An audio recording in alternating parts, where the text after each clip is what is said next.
I am very honored to be here. You know, this good bishop, we called him the gentle giant bishop. Though when he stands next to me, I look like a dwarf. And I want to tell you, there's nothing the bishop can ask us that we cannot do. Because he's a gentle giant that has so much soul. Tumpigia makofi tafadhali.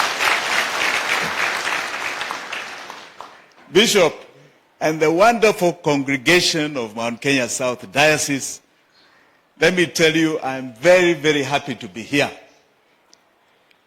Governor, it is an honor to meet you. You know, we have never met. We have never met. When he joined Siasa, I was busy supporting Raila Amolo Odinga. And the ones who were organizing to vamia my house, how. But that is Siasa. I also have had the great pleasure of meeting the new PS, who are here as a long, long history in administration. You are very honored. You people of Kiambu are very blessed. Very blessed. All the leadership that is here, including my friend George Mara, I've seen him stand occasionally, and he's my good buddy. I don't understand, Bonaweru, what fish stands for. But we are sure that it is a solid organization. It is good to be here with you. Before I talk anymore, I want to introduce you to somebody who is very dear to me. He was my running mate before some people decided that I should not be on the ballot.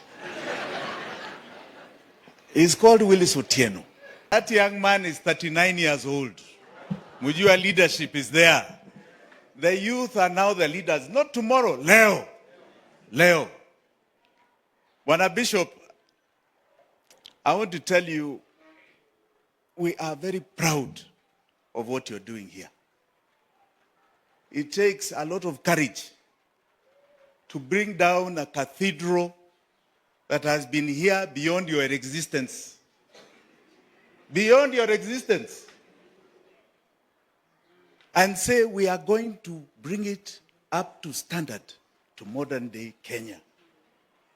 That is leadership, and I can tell you, ACK Mount Kenya South Diocese, muko na kiongozi hapa. You are very, very lucky and very blessed. Let me say one or two words. I don't have the 7 points because, you know, the governor also wants to speak. I only have a few points. The first one, I must say, because in the little tours we did, we realized there is a problem with families in this country. We are having very many challenges. And many are saying that those challenges are coming because of money or lack of it.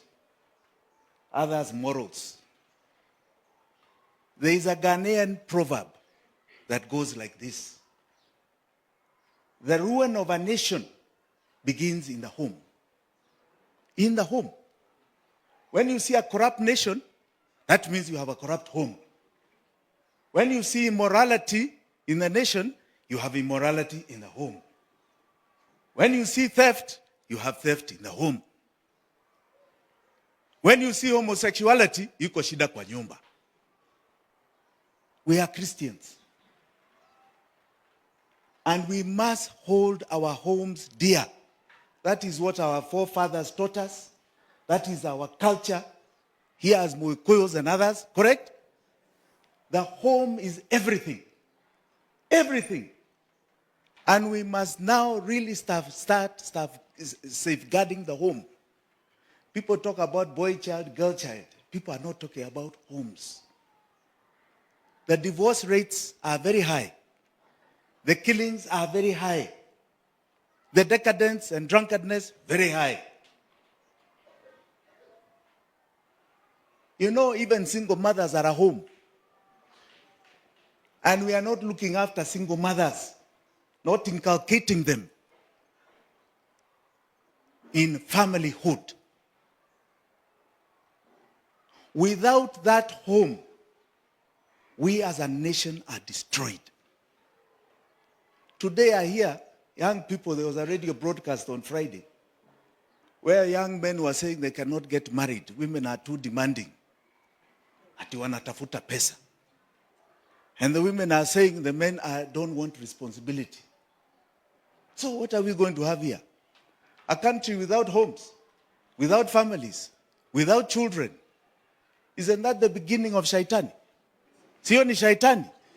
The minute we are not going forth and multiplying, isn't that shaitani? Si ni shaitani? Hey, we must go forth and multiply. And Kiambu here, because you are the wealthiest county. Wachana na Nairobi hapa, hata nyinyi mko Nairobi hapa na watu wangu wa Murang'a. You are the wealthiest county. We want to see the growth rate here rise beyond your imagination. Pana hii 1%, sijui 2%. God provides when you get children. So don't worry about money. Governor yuko hapa. Hata yeye aanzishe fund ya watoto. I used to say if I became president during this last election, I was going to make sure that you go forth and multiply. Unajua, I had a bishop in Nyeri who asked me, how many children do you have, Jimmy? I said, 2. He said, you have not listened to God's word. 2 is replacement. You have replaced your wife and yourself. Multiplication ni 3, ni 4, ni 5. So I had said, nikiingia urais wa Kenya, I want to assure you of one thing. You get through children, I reduce tax. You get 4 children, I reduce tax again. You get 5, na reduce tena. Ukifika 6, no tax. And that is the way things are. Sindio? Because we are doing God's work. Why do you tax people when they are doing God's work? Na sisi ni watu wa Mungu. Bishop, in as much as we want to pay tax, you must tell serikali it must look after those who are doing God's work. Hiyo ni moja. Tuko pamoja? Are we together here? Aya. The Uhuru regime is that he created a balloon called debt, created a vehicle called government appearing like it's boosting development, but productivity was thrown out. Kibaki used to stand up and tell people, go back to your shamba. Go and deliver from your shamba, Lady Justice. He used to tell people, go back, mashambani. That is when VAT addition took root. We had all these days in plans under even Moi. We had a plan where we would be fully industrialized by 2020. What happened? Industrialization was 14% of GDP when Kibaki left. Today it is less than 7%. What happened? Half have gone down. Kibaki came out with a 2030 vision. How much of it was implemented? It was never discussed and talked about in the Uhuru regime. What were the milestones? Nobody talked about it. They came up with funny things like Big Four. I don't know what. Now this one comes up with bottom up. Nobody talks about 2030 vision. It's there. What happened? It was a master plan that was done, researched very well by an economic team that was very solid. Had people who came in who are ministers in Singapore. We had a lady from the UK. This was a solid program under the Ministry of Planning.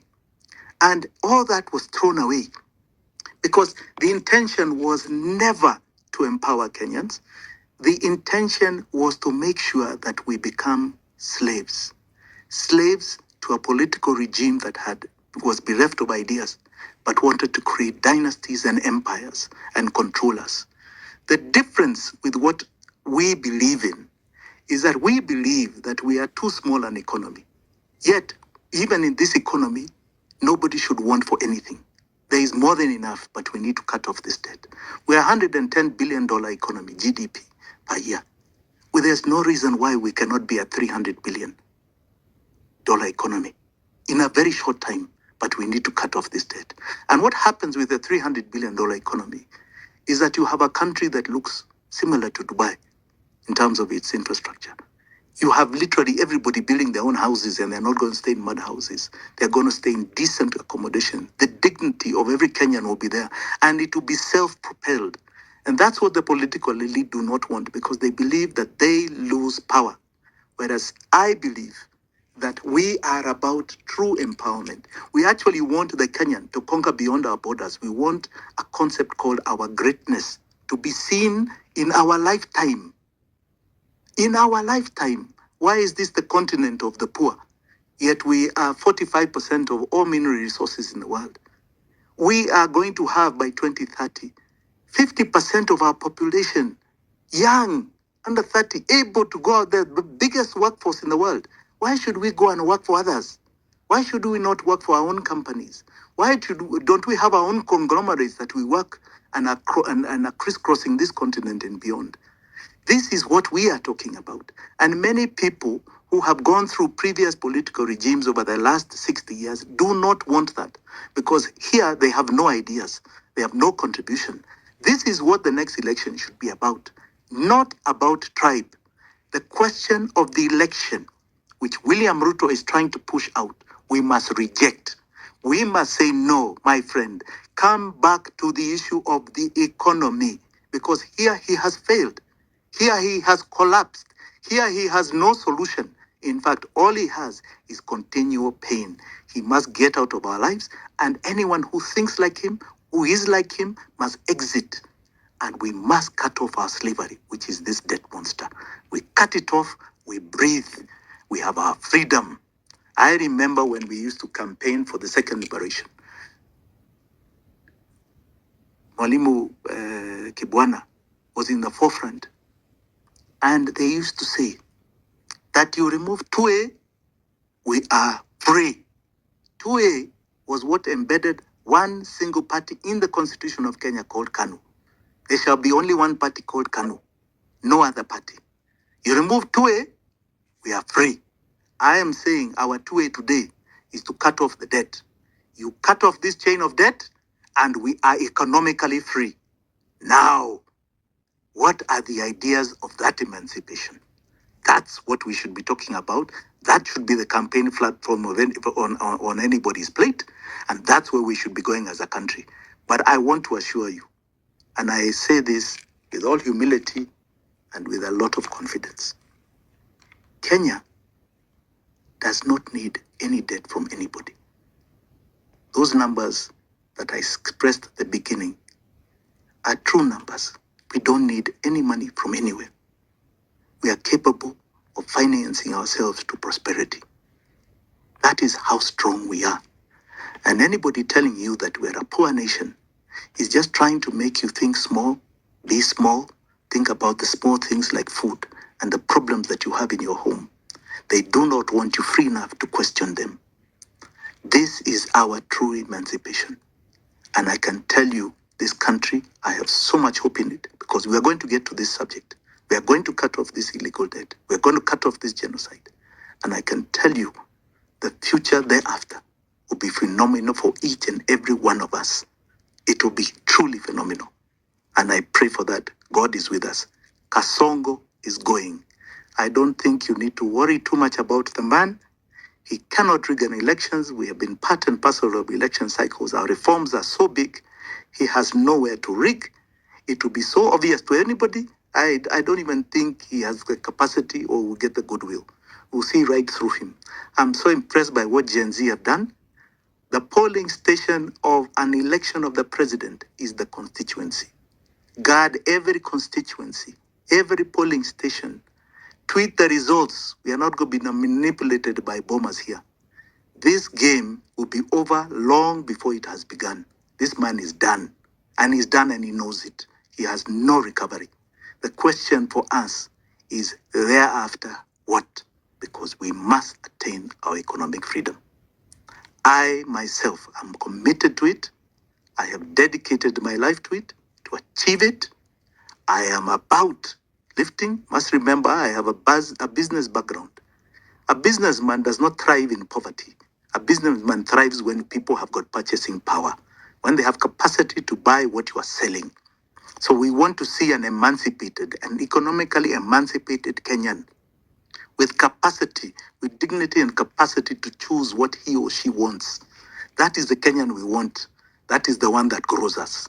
That is the one that will grow a businessman. That is where I am. I do not fall into the political gambit of those who say they want to be needed as a politician. Serikali tunakuomba, mheshimiwa tunakuomba, hapana, hapana. Those days are gone and we must make sure they are gone. It is about the people debating issues because they have their dignity.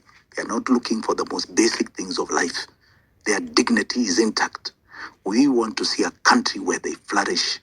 We should be asked as leaders at that time, what are you doing to make sure that whatever it is we have got, whether we have got capacity to build in Uganda or Tanzania or Nigeria, or sell there our manufactured project from Kenya, why have they got tariffs on us? Why are they not opening up their barriers? Why are they restricted? That is what allegiance should be going for us. Not sending our labor. If we do, must be very, asanteni sana. Asante sana kwa kutazama Wasos TV. Huyu amekuwa ni Jimmy Wanjigi akizungumza akiwa pale kanisani. So sijui una maoni gani kuhusiana na alichosema Jimmy Wanjigi. Kama uko na maoni niachie hapo kwenye comment section. Kama hujasubscribe na kuomba uweze kusubscribe. Finya notification bell ndio wakati wote tunapata habari kama hii unakuwa mtu wa kwanza kuipata. Hadi wakati mwingine na kutakia mchana mwema. Asante sana kwa wakati wako na kama hujasubscribe kwa Wasos TV na kuomba uweze kusubscribe.